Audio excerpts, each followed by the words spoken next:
The college campus was buzzing with the kind of energy that you can only find in a place overflowing with young dreams and ambitions. That's where I met Ethan.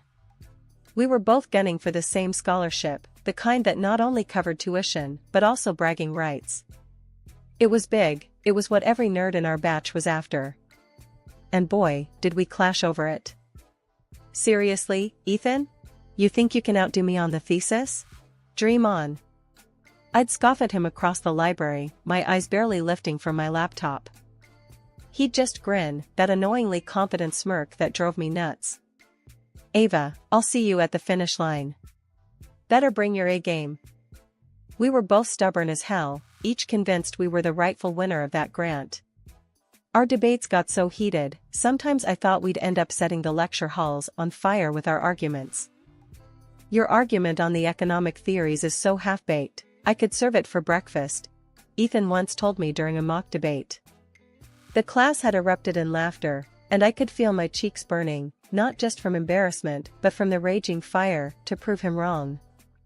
Oh, please, your so-called innovative perspective is just recycled trash. Heard it all before, Ethan, I shot back, not missing a beat. It wasn't just about the scholarship, it was a battle of wits, pride, and, unbeknownst to us at the time, a budding attraction that neither of us wanted to admit. Our rivalry was the talk of the campus. We were always at each other's throats, challenging one another to do better, be smarter. But as the final decision on the grant neared, something shifted between us. Maybe it was the late-night study sessions that ended in shared coffee breaks, or the way we'd inadvertently learn more about each other's lives beyond the books. You know, for a smartass, you're not that bad, I found myself saying one night as we left the library together, the campus quiet around us. Ethan chuckled, shoving his hands in his pockets. Look who's talking. I've seen you help the freshmen with their assignments. Not the heartless competitor everyone thinks. It was strange, this new dynamic. Our banter softened, tinged with a reluctant respect that slowly melted into something warmer.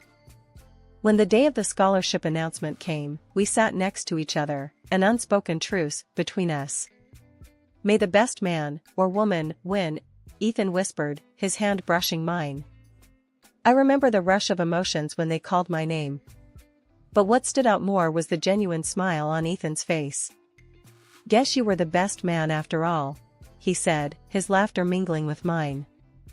From that day forward, our relationship took a new turn. We were still competitive, but it was different. We challenged each other to be better, supported each other's dreams. Our arguments turned into discussions, our banter into inside jokes. And somewhere along the line, we stopped being rivals and started being something more. Moving in together was the easiest decision we'd ever made. It felt like the natural next step, a testament to how far we'd come from those two hot-headed students who couldn't stand to be in the same room unless it was to argue over academic theories. Our friends were shocked. You too? Really? They'd ask, disbelief written all over their faces. Yeah, really, we'd say, exchanging looks that spoke volumes of the journey we'd been on. From rivals to roommates to, dare I say, soulmates. Living with Ethan was like being in our little bubble. But bubbles are delicate, and ours was no exception, especially when it came to dealing with his folks.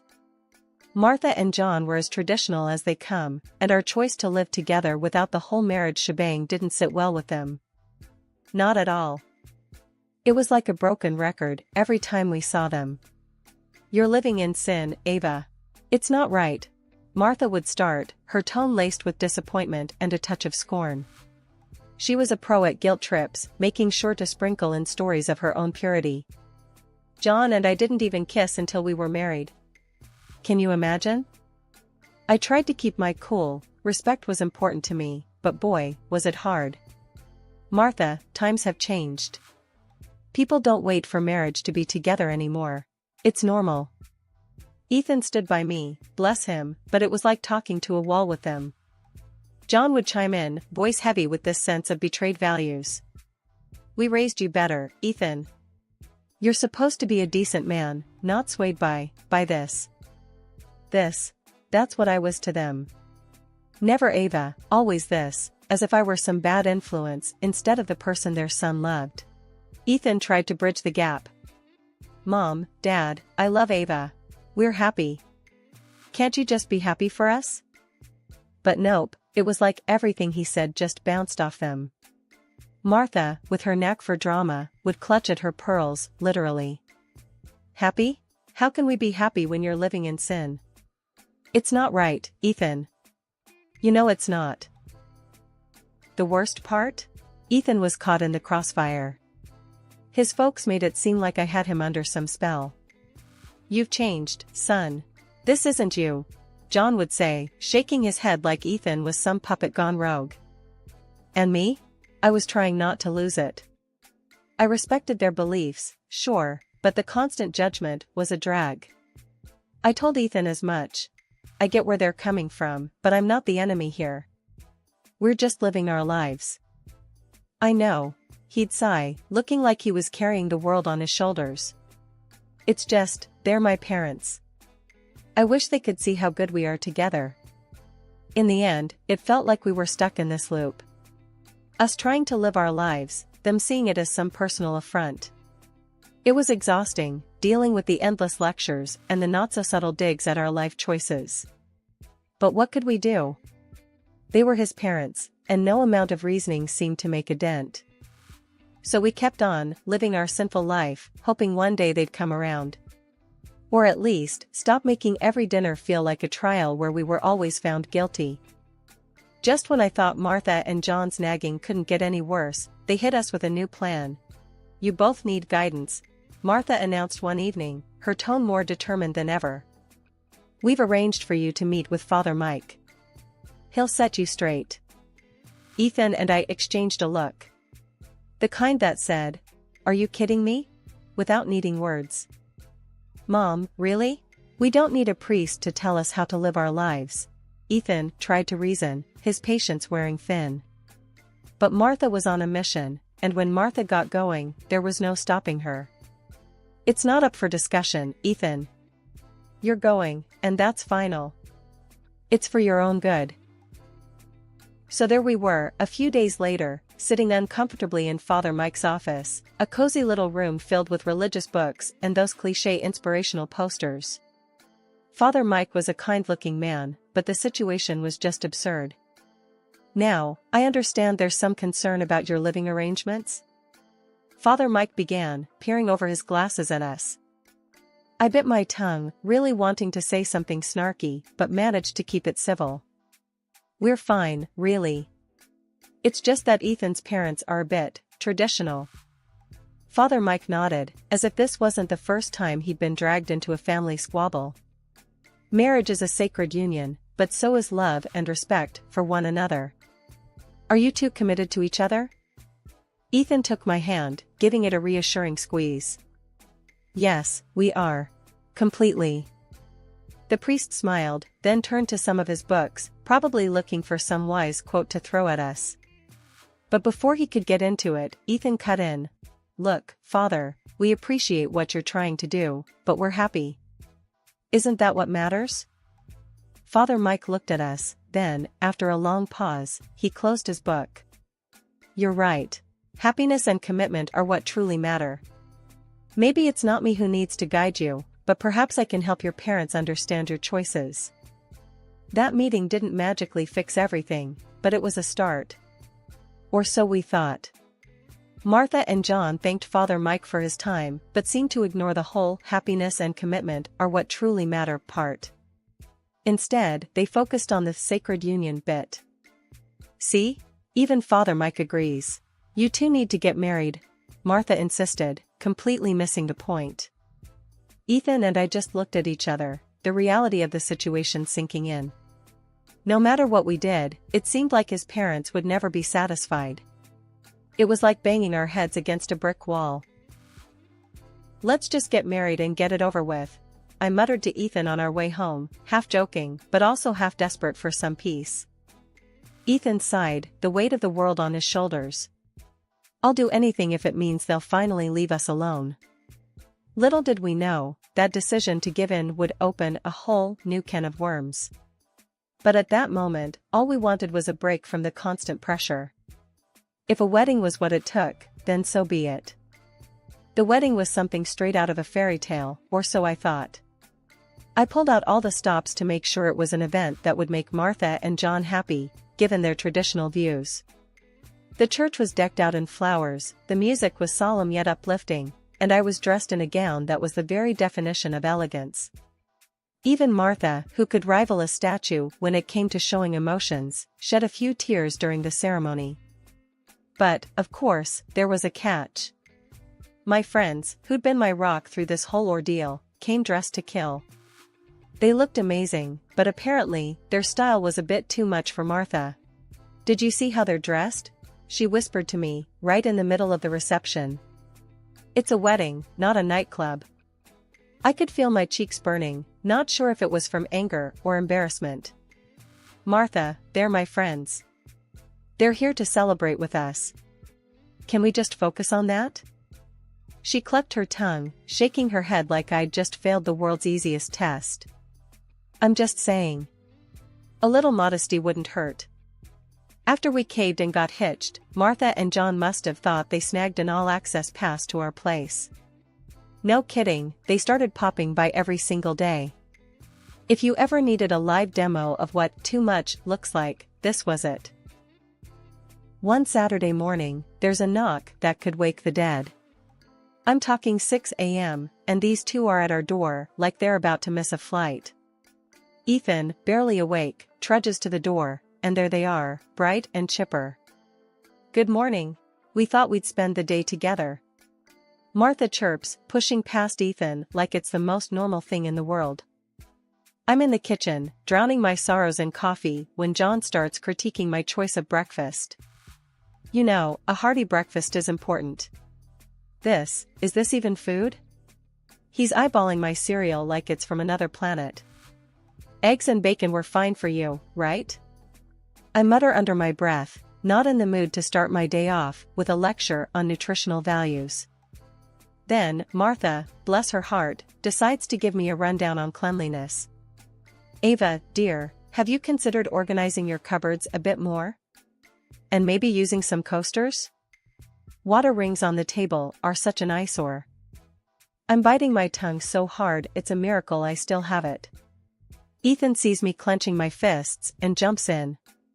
"Mom, Dad, you know, we really appreciate your visits, but maybe we could do with a bit of space?" You'd think he'd ask them to move to Mars by the looks on their faces. "Space? But we're family. We just want to be close to you too," John says, utterly baffled by the concept of personal boundaries. Martha's on the verge of tears now, playing the guilt card like a pro. "Do you not want us here? After everything we've done for you?" It's like walking on eggshells.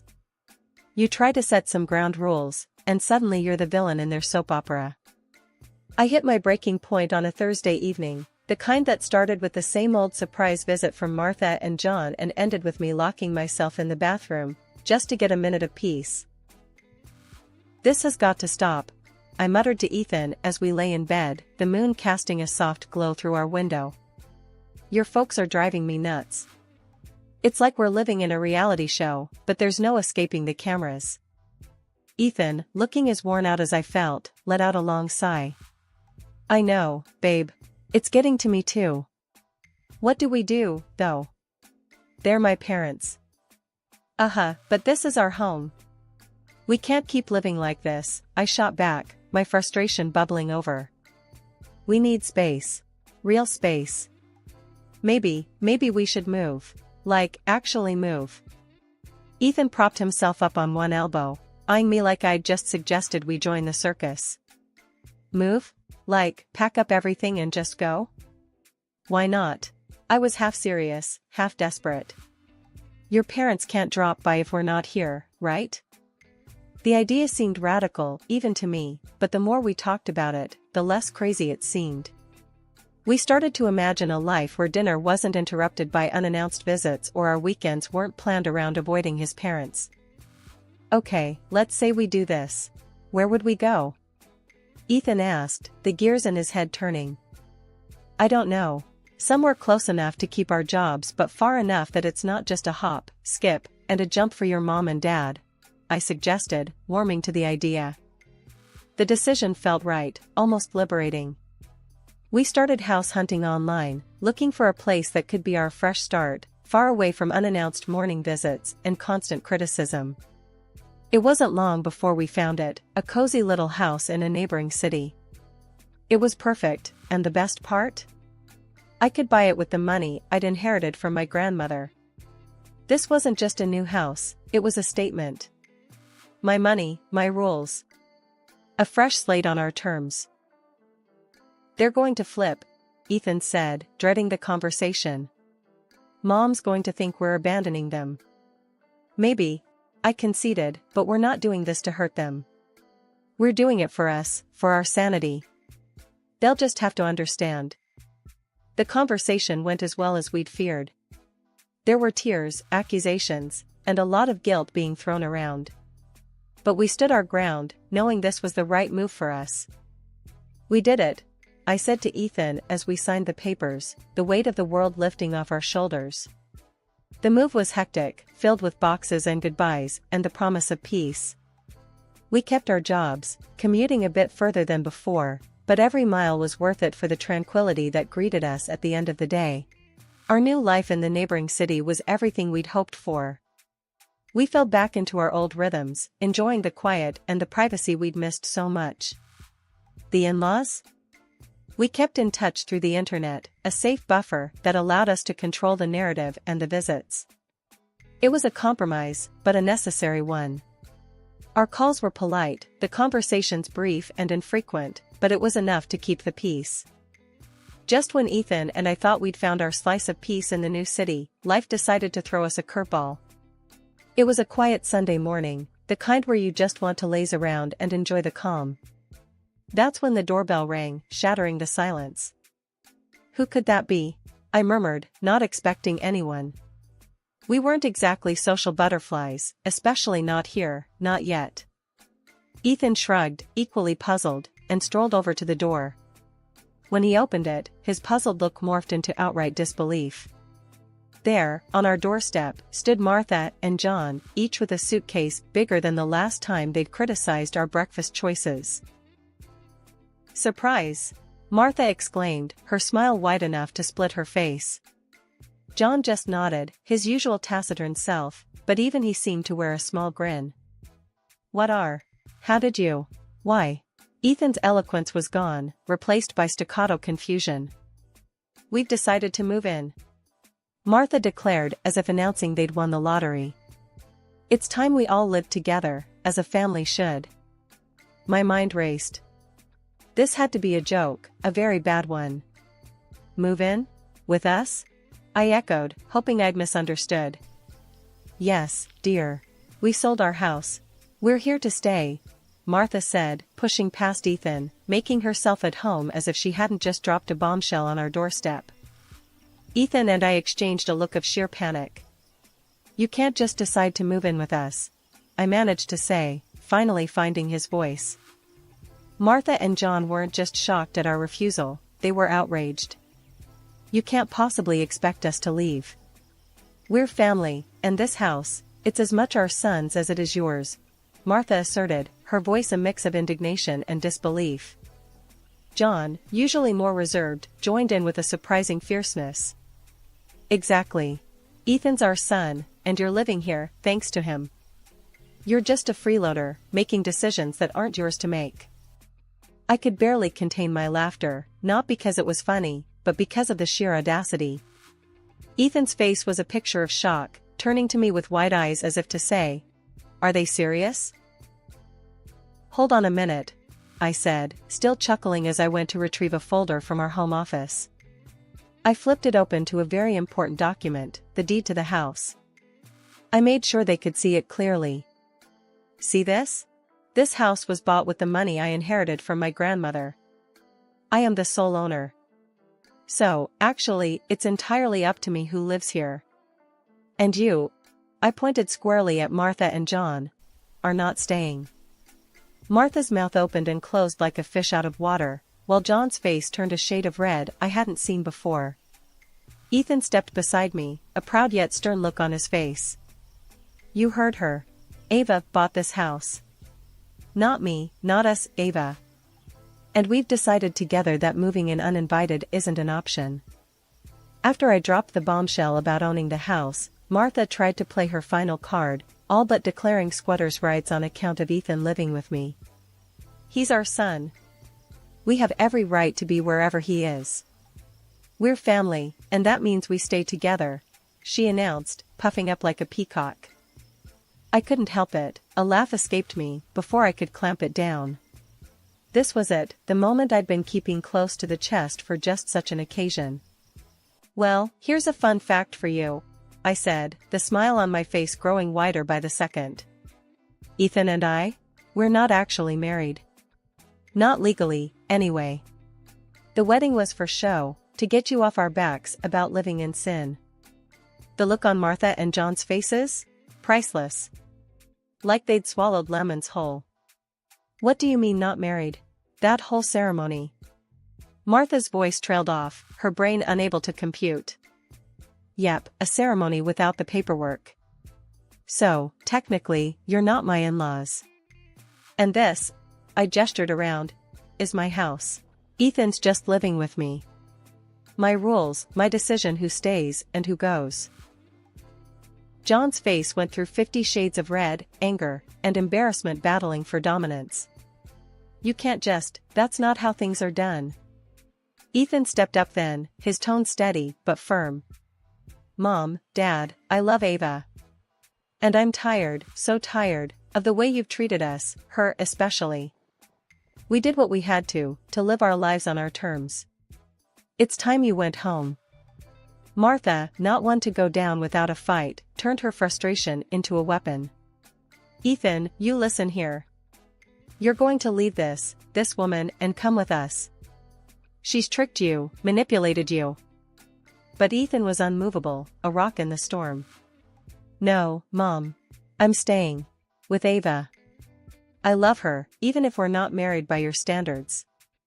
It's my life, our life, and it's time you respected that. The standoff in our living room was tense, a silent battle of wills. But in the end, Martha and John had no choice but to leave, their departure a mix of rage and disbelief. As the door closed behind them, the silence that settled was profound, a mix of relief and the sobering realization of the bridge we'd just burned. Ethan and I looked at each other, a single thought between us, no matter what, we were in this together. After Martha and John huffed out of our place, tails between their legs, word got around through the grapevine that their big move was all a bluff. They never sold their house, it was just a ploy to muscle in on us, thinking they could pull one over and make themselves comfy at our expense. Can you believe that? The nerve of some people. But hey, here we are, still in our own little slice of heaven, shaking our heads at the whole mess. Can you imagine if they actually had sold their house? I said to Ethan one evening, the two of us sprawled out on the couch, enjoying the peace and quiet. Ethan chuckled, a deep, hearty sound that filled the room. That would have been a disaster. Good thing they're too attached to their precious home to actually go through with it. We got to talking about the future, just the two of us, figuring out where we go from here. So, what do you think about making it official, after if we're lucky enough to have a kid? Ethan asked, a bit hesitantly. I thought about it, turning the idea over in my mind. I guess. Might make things simpler, paperwork-wise. But I don't need a piece of paper to tell me I'm yours. Yes, I feel the same. It's just us, Ava. Always has been, always will be. Screw anyone who thinks they can dictate how we live our lives, Ethan said, his voice firm with conviction. It was settled then. We'd cross that bridge when we came to it, but for now, we were content. Just Ava and Ethan against the world, no legal documents needed to validate what we had. Our love was the real deal, stamps in the passports or not. And as the days turned into weeks, and the weeks into months, that feeling of us against the world only grew stronger. We were a team, and nothing, not even sneaky in-laws with their bizarre schemes, could tear us apart. As for Martha and John, well, they kept their distance. Maybe they learned their lesson, maybe not. But one thing was for sure, Ethan and I were untouchable, living our lives on our own terms, in our own time. The future looked bright from where we were sitting, a blank canvas ready to be filled with love, laughter, and maybe, just maybe, the pitter-patter of tiny feet. But until then, we were just fine, enjoying the peace, thankful for every quiet moment we had together in our little sanctuary.